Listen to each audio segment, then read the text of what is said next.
Hello movie lovers, स्वागत है आपका वाइपर एक्सप्लेन्ड चैनल पर। और आज हम देखेंगे द प्लेटफॉर्म मूवी के दूसरे पार्ट को, जिसका नाम है द प्लेटफॉर्म 2। इसे 2024 में ही रिलीज किया गया है। अगर आपने इसका पहला पार्ट नहीं देखा तो उसकी लिंक आपको डिस्क्रिप्शन में मिल जाएगी। और ये वाला पार्ट पिछले पार्ट का प्रीक्वल होने वाला है, यानी उससे पहले की स्टोरी। तो चलिए जानते हैं इस मूवी की कहानी को बिना किसी देरी के। अब इस वाले पार्ट को समझने के लिए हमें कुछ चीजें पता होनी चाहिए। ये कहानी एक स्पेशल जेल की है, जिसमें टोटल 333 फ्लोर्स यानी कि लेवल्स है। हर लेवल पे 2 लोगों को रखा जाता है, जिन्हें हर महीने के आखिर में अलग लेवल पे भेज दिया जाता है, मगर वो लेवल कोई सा भी हो सकता है। हर लेवल पे एक प्लेटफॉर्म आता है जिस पर लोगों की फेवरेट डिश रखी होती है, लेकिन उन्हें खाने के लिए सिर्फ 2 मिनट्स ही दिए जाते हैं। और अगर वो खाना प्लेटफॉर्म के जाने के बाद उस लेवल पे रह जाए तो उस लेवल के टेम्परेचर को बहुत ज्यादा गर्म या ठंडा कर दिया जाता है, जिससे उस लेवल के लोग मर सकते हैं। खैर,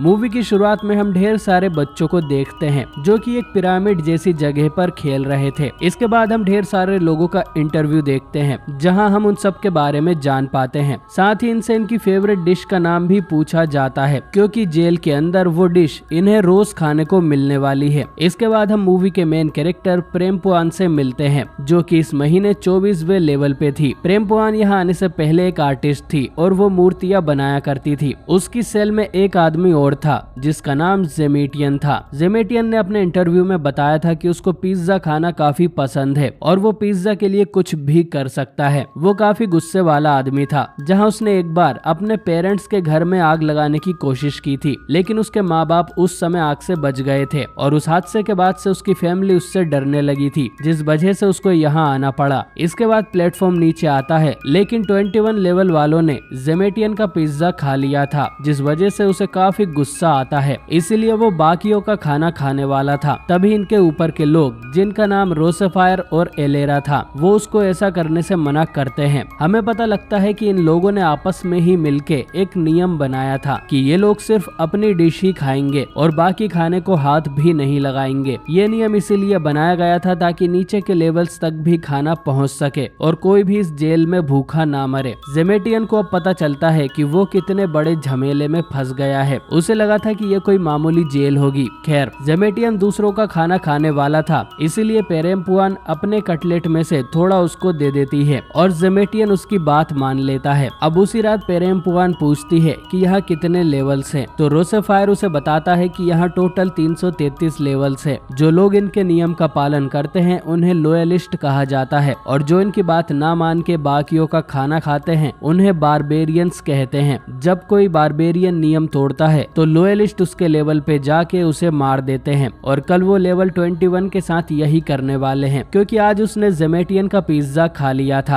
अब इसके अगले दिन कुछ लॉयलिस्ट 21 लेवल पर जाकर उस आदमी से लड़ने लगते हैं, मगर 21 लेवल वाले आदमी उन्हीं पर भारी पड़ रहे थे और प्लेटफॉर्म के साथ नीचे आ रहे थे। रोसेफायर और एलेरा इनको भी लड़ाई के लिए तैयार हो जाने को बोलते हैं और उनसे कहते हैं कि अपने बेड को खोल के एक हथियार बना लो। जो सुन जेमेटियन डर जाता है। अब प्लेटफॉर्म इनके लेवल 24 तक आ जाता है, लेकिन लड़ाई की वजह से कुछ खाना 23वें लेवल पे गिर गया था, जिस वजह से उस लेवल का टेम्परेचर काफी हाई हो जाता है और एलेरा जलते हुए नीचे प्लेटफॉर्म पे आ गिरती है। प्रेम पुआन एलेरा को बचाने का ट्राई करती है, लेकिन एलेरा बच नहीं पाती। वहीं रोसेफायर उस बारबेरियन से लड़ रहा था, लेकिन इतने में प्लेटफॉर्म फिर से नीचे जाने लगता है और इनके लेवल पे भी खाना गिर चुका था। ये लोग तुरंत ही उस खाने को वापस से प्लेटफॉर्म पे गिरा देते हैं, जिससे इनकी जान बच जाती है। और इन सब लड़ाई के बीच जेमेटियन बस खड़े होकर तमाशा देख रहा था, जिससे हमें पता चलता है कि ये दिखने में जितना खतरनाक है, अंदर से उतना ही डरपोक है। प्रेम पुआन उस बारबेरियन को बांध देती है, जिसके बाद वो रोसेफायर से पूछती है कि अब इसका क्या करें। रोसेफायर कहता है कि तुम कुछ नहीं करोगे, मैं इसे कुछ खास लोगों के पास लेके जाऊंगा, जिनको एनोइटेड वंस कहा जाता है। ये वो लकी लोग थे जो कि मास्टर से मिल पाए थे। मास्टर वो आदमी है जिसने ये नियम बनाए थे। वो एक बार ऐसे लेवल पर था जहां खाना नहीं पहुंचता, तो उसने अपनी टांग को काट के खाया था और दूसरों को भी खिलाया था, जो लोग उसके फॉलोवर्स बन गए थे। और अब यही एनोइटेड वंस मास्टर के रूल्स को आगे बढ़ाने में मदद कर रहे थे। खैर, अब रोसेफायर एलेरा की बॉडी को होल से नीचे फेंकने वाला था, जिस पर जेमेटियन पूछता है कि क्या वो इस बॉडी को नहीं खा सकते। रोसेफायर कहता है कि इंसानों को खाना कानून के खिलाफ है, और ऐसा बोल के वो एलेरा को नीचे फेंक देता है। है। एलेरा की बॉडी सबसे नीचे बेसमेंट में जाके गिरती है और हम देखते हैं कि बेसमेंट में भी कुछ लोग थे जो कि उस बॉडी को खाने लगते हैं। अब इसके अगले दिन फिर से प्लेटफॉर्म नीचे आता है और आज फाइनली जेमेटियन को पिज्जा मिल जाता है क्योंकि ऊपर के बारबेरियंस मारे जा चुके थे। तभी रोसेफायर अपना खाना खाता है और एलेरा का खाना टॉयलेट में फ्लश कर देता है, जिस बात पे जेमेटियन गुस्सा करता है। तो रोसेफायर बताता है कि जो लोग मर चुके हैं उनका खाना हम नहीं खा सकते और उन्हें फेंकना ही होगा, वरना दूसरे लोगों के साथ नाइंसाफी होगी और इससे नियम टूट जाएगा। अब इसके बाद रोसेफायर बारबेरियन को लेके प्लेटफॉर्म से नीचे जाने लगता है और जाते हुए इनसे कहता है कि नियम को मत तोड़ना। अब ऐसे ही दिन पे दिन बीत जाते हैं,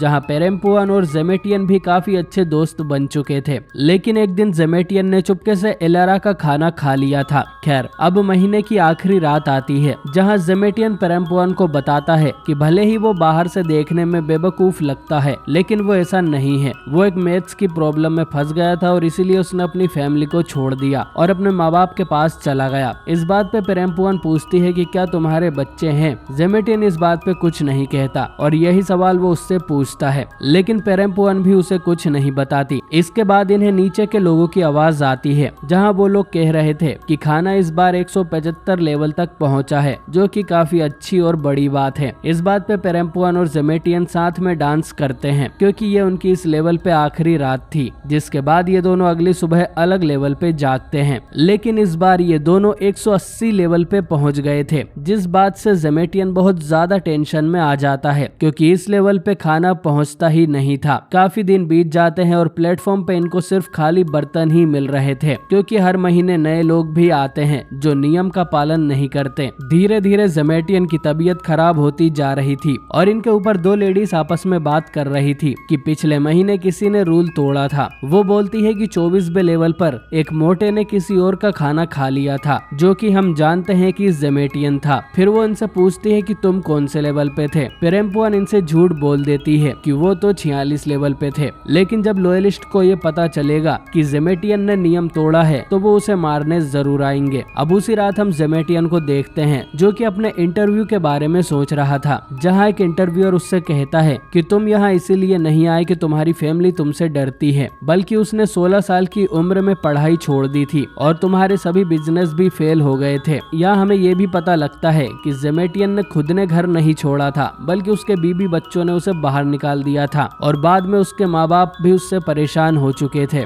इसलिए उन्होंने उसको यहाँ भेजा क्योंकि जेमेटियन को डिसिप्लिन की सख्त जरूरत है। यही सारी बातें जेमेटियन सोचते सोचते हॉल के पास चला जाता है और तभी पेरेम्पुआन की आंख भी खुल जाती है। वो उससे कहता है कि उसे दूसरे के हिस्से का खाना नहीं खाना चाहिए था और उसने काफी गलत किया। फिर वो अपने लाइटर से खुद को आग लगा लेता है और हॉल से नीचे कूद के अपनी जान दे देता है। उसकी बॉडी भी बेसमेंट में जाकर गिरती है, जहां हम फिर से कुछ लोगों को देखते हैं। पेरेम्पुआन रोने लगती है क्योंकि उसका दोस्त मारा गया, लेकिन नीचे के लोग काफी खुश हो रहे थे कि एक आदमी कम हुआ, जिससे शायद खाना थोड़ा बच जाएगा। अब इसके बाद पेरेम्पुआन की आंख 51 लेवल पे खुलती है और उसकी सेलमेट इस बार एक औरत थी जिसका नाम शहाबत था, जिसका एक हाथ नहीं है। वो सेल में अपना एक पिलो लेके आई थी क्योंकि उसको अपने पिलो के बिना नींद नहीं आती। क्योंकि उसका आज यहाँ पहला दिन था तो पेरेम्पुआन उसको सारे नियम समझा देती है। फिर प्लेटफॉर्म नीचे आता है और शहाबत ठीक वैसा ही करती है जैसा पेरेम्पुआन ने उसे कहा था। अब उसी रात पेरेम्पुआन को जेमेटियन भी दिखाई दे रहा था क्योंकि उसको हेलुसिनेशंस होने लगे थे। अब इसके अगले दिन लोग चिल्लाने लगते हैं कि 54 लेवल पे एक बारबेरियन है जो कि पहले 2 लेवल पे था। वो लॉयलिस्ट बनने का नाटक कर रहा था। ये लोग डिसाइड करते हैं कि कल ये लोग नीचे जाएंगे और उस आदमी को जान से मार देंगे। पेरेम्पुआन कहती है कि वो भी उनके साथ चलेगी क्योंकि ऐसे लोगों की वजह से निचले लेवल पर खाना नहीं जाता, जिससे जेमेटियन मारा गया। अब अगले दिन ये लोग ऐसा करते भी हैं, जहां शहाबत भी पेरेम्पुआन के साथ नीचे जाती है, मगर 52 लेवल वाले लोग इन्हें मना करते हैं क्योंकि ये नियम के खिलाफ है और इससे इनकी कम्युनिकेशन चेन टूट जाएगी। फिर इनकी बात नीचे से ऊपर कैसे पहुंचेगी, लेकिन ये लोग फिर भी नहीं मानती, जिस वजह से एक आदमी खुद यहाँ रुक जाता है। लेवल 54 पे पहुंचने के बाद ये लोग उस आदमी पे अटैक करते हैं, लेकिन वो आदमी अकेला इन पे भारी पड़ रहा था। वो एक एक करके सभी से लड़ता है और जब प्लेटफॉर्म नीचे जाने लगता है तो वो शहाबत को भी नीचे ले जाता है। वो शहाबत को मारने वाला था, लेकिन ऊपर से पेरेम्पुआन भी उस पे कूद पड़ती है और शहाबत को बचा लेती है। नीचे के लेवल पे एक डिसेबल्ड लड़का था और एक बूढ़ा आदमी भी मौजूद था, जहाँ वो बूढ़ा आदमी उस उस बारबेरियन पे अटैक करता है, लेकिन वो बारबेरियन उसको जान से मार देता है। तभी पेरेम्पुअन भी उस पर अटैक करके उसको घायल कर देती है, लेकिन वो उसको जान से नहीं मार पाती। वो बारबेरियन उससे कहता है कि वो उसको ना मारे, क्योंकि वो यहाँ पिछले 1.5 साल से फंसा हुआ है और वो भी बाकियों की तरह जिंदा रहना चाहता है। तभी प्लेटफॉर्म नीचे जाता है, जिसके साथ वो आदमी भी नीचे चला जाता है। शाबत उसको रोकने का ट्राई करती है, लेकिन वो ऐसा नहीं कर पाती। मगर शाबत जिस तरह से लड़ रही थी, उससे पेरेम्पुअन को समझ आ जाता है कि शाबत का ये पहला महीना तो बिल्कुल नहीं है। शाबत बताती है कि वो यहाँ 6 महीने पहले आई थी और उसकी एक सेलमेट भी हुआ करती थी, जिसका नाम केकाशी था। केकाशी ने उसको यहाँ के सारे रूल समझाए थे। एक दिन उन्हें एक आदमी मिला जो कि भूख से मर रहा था। उस आदमी को इन्होंने एक मरे हुए आदमी का मांस खिलाया था, जिस पे उसका कोई हक नहीं था। इसलिए एक दिन एनोटेड वंश का लीडर डागिन बाबी वहाँ पे आया, जो कि सबसे ज्यादा खतरनाक था, क्योंकि वो लोगों को बहुत बुरी सजाएं देता था। बाबी ने सजा के तौर पर शाबत का हाथ काट दिया था, इसलिए उसकी जान बचाने के लिए केकाशी ने बाबी पर अटैक कर दिया और उसकी दोनों आंखें निकाल ली थी। बाबी ने फिर ऑर्डर दिया कि केकाशी को नंगा करके प्लेटफॉर्म पे बांध दिया जाए, और जब प्लेटफॉर्म नीचे आया तो नीचे के लोगों ने केकाशी को जिंदा खाना शुरू कर दिया था, जिससे वो तड़प तड़प के मर गई। तो यहाँ की सच्चाई यही है कि यहाँ से कोई भी जिंदा वापस नहीं जाता, क्योंकि कोई जिंदा बचता ही नहीं है। वो उससे कहती है कि हमें इंटरवल के टाइम यहाँ से भागना होगा। इंटरवल का मतलब था महीने की आखिरी तारीख की वो रात, जब मैनेजमेंट वाले लोग सबको बेहोश करके यहाँ डेड बॉडी साफ करने आते हैं। पेरेम्पुअन कहती है कि वो लोग सेल में गैस छोड़ते हैं, तो हम गैस से कैसे बचेंगे। शाहबाद बताती है कि उन्हें एक चीज ढूंढनी होगी, जिसे ढूंढने के लिए हमें और नीचे जाना होगा, मगर वो चीज क्या थी ये हमें पता नहीं चलता। उन्हें यहाँ से कल ही निकलना होगा, क्योंकि अगर बाबी यहाँ आ गया तो उन्हें बहुत बुरी सजा देगा। अगले दिन ये दोनों प्लेटफॉर्म से नीचे जाने वाले थे, लेकिन उससे पहले बाबी और उसके लोग यहाँ आ जाते हैं। वो उन्हें बताता है कि उन लोगों ने नीचे उतर के लड़ाई करी थी, इसलिए वो अब इन्हें सजा देगा। खैर, इसी बीच इनके सेल में एक डिसेबल्ड बच्चा भी था, जो कि बाबी से कहता है कि इन दोनों ने यहाँ से भागने का प्लान बनाया है, जो कि उसने सुन लिया था। लेकिन ये बच्चा डिसेबल था, इसलिए कोई उसे सीरियसली नहीं लेता। इसके बाद बाबी पेरेम्पुअन का भी हाथ कटवा देता है, मगर शाहबत की ये दूसरी गलती थी, इसलिए उसे मौत की सजा मिलेगी। इसलिए वो शाहबत को प्लेटफॉर्म से बांध देता है और वो भी केकाशी की तरह मारी जाती है। इसी बीच हम उन सभी बच्चों को देखते हैं, जिनके बीच में पहले पार्ट वाली बच्ची भी मौजूद थी, और ये सभी बच्चे पिरामिड के ऊपर चढ़ने में लगे हुए थे। खैर, अब फिर से लेवल्स चेंज होते हैं और इस बार पेरेम्पुअन खुद को 72 लेवल पे पाती है, और इस बार उसका सेलमेट और कोई नहीं बल्कि ट्रिमागासी होता है। अब ये मूवी पहले पार्ट का प्रीक्वल है, इसीलिए ट्रिमागासी जिंदा है। अब पेरेम्पुअन के 2 दोस्त मारे गए थे, इसलिए वो डिसाइड करती है कि वो लोयलिस्ट के ग्रुप का हिस्सा नहीं रहेगी, क्योंकि ऐसे रूल्स को फॉलो करके भी क्या फायदा। तो वो लोयलिस्ट के खिलाफ बगावत करने का फैसला करती है। पेरेम्पुअन ट्रिमागासी से कहती है कि तुम अपने साथ क्या लेके आए हो, जिस बात पे ट्रिमागासी उसको अपना वही चाकू दिखाता है। पेरेम्पुअन उससे वो चाकू उधार ले लेती है। तभी प्लेटफॉर्म नीचे आता है तो ट्रिमागासी बाकियों का खाना भी खाने लगता है, और वो ऊपर के लेवल वालों की एक नहीं सुनता। इसके बाद पेरेम्पुअन प्लेटफॉर्म से नीचे जाने लगती है और उसके साथ ट्रिमागासी भी चलने के लिए मान जाता है। वो धीरे धीरे नीचे जाने लगती है और अपने साथ सभी बारबेरियंस को जोड़ लेती है, क्योंकि अगर उन्हें लोयलिस्ट के ग्रुप को मारना है तो उन्हें खुद का भी एक ग्रुप बनाना होगा। ऐसे ही करते हुए पेरेम्पुअन ढेर सारे लोगों को इकट्ठा कर लेती है, और इसी बीच हम भारत को भी देखते हैं, जो इनके साथ आने के लिए मना कर देता है। अब ये लोग 93 लेवल पे पहुंच जाते हैं और ये सब इसी लेवल पे रुकने का डिसाइड करते हैं। पेरेम्पुअन ने इनको यहाँ रुकने के लिए इसीलिए बोला क्योंकि इस सेल में एक पेंटिंग थी, जिस पेंटिंग को पेरेम्पुअन अपने पास रख लेती है। अब इसके अगले दिन बाबी का ग्रुप सारा खाना फ्लश कर देते हैं, जिससे इनके लेवल तक खाली बर्तन ही आ पाते हैं। वो इनसे कहता है कि अब से प्लेटफॉर्म ऐसे ही खाली आएगा, और जब तुम लोग भूख से कमजोर हो जाओगे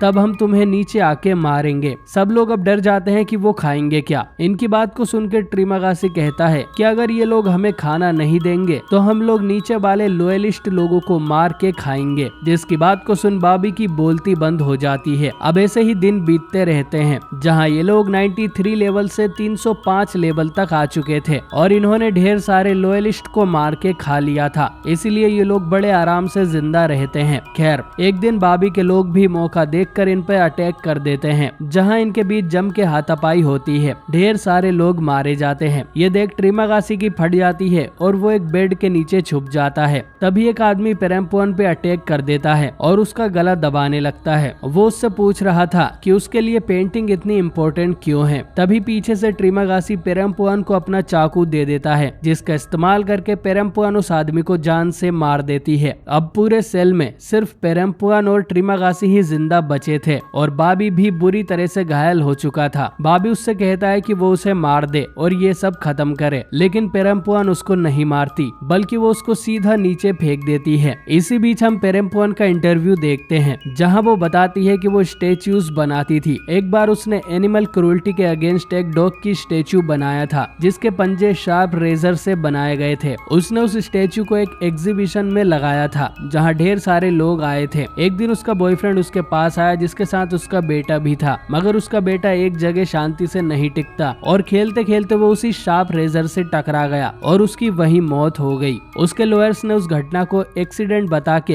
पेरेम्पुअन को बचा लिया था, लेकिन उसका गिल्ट पेरेम्पुअन को आज तक है। इस वजह से ही वो यहाँ आई थी, ताकि उसे थोड़ा वक्त मिल सके और वो खुद को माफ कर पाए। खैर, अब पेरेम्पुअन और नीचे जाने वाली थी, क्योंकि आज महीने का आखिरी दिन था और उसे यहाँ से निकलना था। वो ट्रिमागासी को भी साथ चलने पूछती है, जिस पर ट्रिमागासी मना कर देता है, लेकिन साथ में वो ये भी कहता है कि ये उसकी जिंदगी का सबसे अच्छा महीना था। अब वो उस पेंटिंग के टुकड़े को निगल जाती है, जिससे उसका गला चोक हो जाता है। ऐसा करने से उसको सांस नहीं आती और वो उस गैस से बेहोश नहीं होती। रात को मैनेजमेंट वाले आते हैं और सभी फ्लोर्स की साफ सफाई करने लगते हैं। हम देखते हैं कि इस जगह की ग्रेविटी 0 हो गई थी, यानी हो सकता है कि ये जेल स्पेस में हो। मैनेजमेंट वाले पेरेम्पुअन को भी मरा समझ के उसे बाकी डेड बॉडीज के साथ बांध देते हैं और बेसमेंट की तरफ धकेल देते हैं। इसी बीच हम वापस उन बच्चों को देखते हैं, जहां एक लड़का उस पिरामिड के टॉप पे पहुंच चुका था। फिर वहां 2 लोग आते हैं, जो कि उस लड़के को अपने साथ कहीं तो ले जाते हैं। इसके बाद पेरेम्पुअन की आंख खुलती है, जहां वो खुद को आजाद करके लेवल 333 के एक कोने में छिप जाती है। तभी पेरेम्पुअन देखती है कि एक बच्चे को 333 लेवल पे लाके सुला दिया गया था, जो कि वही बच्चा था जिसे 2 लोग अपने साथ लेके गए थे। पिछले पार्ट में हमने मिहारू की बेटी को भी इसी लेवल पे देखा था, तो हो सकता है कि उसे भी इसी तरह लाया गया हो। अब मैनेजमेंट वालों के जाते ही पेरेम्पुअन उस बच्चे को भी अपने साथ ले जाती है, क्योंकि पहले ही उसे एक बच्चे के मरने का गिल्ट था, लेकिन 0 ग्रेविटी की वजह से उसका सर 2-3 बार टकरा जाता है, जिससे वो बेहोश हो जाती है। अब अगले दिन वो उस बच्चे को प्लेटफॉर्म पर बैठाकर बेसमेंट में लाती है,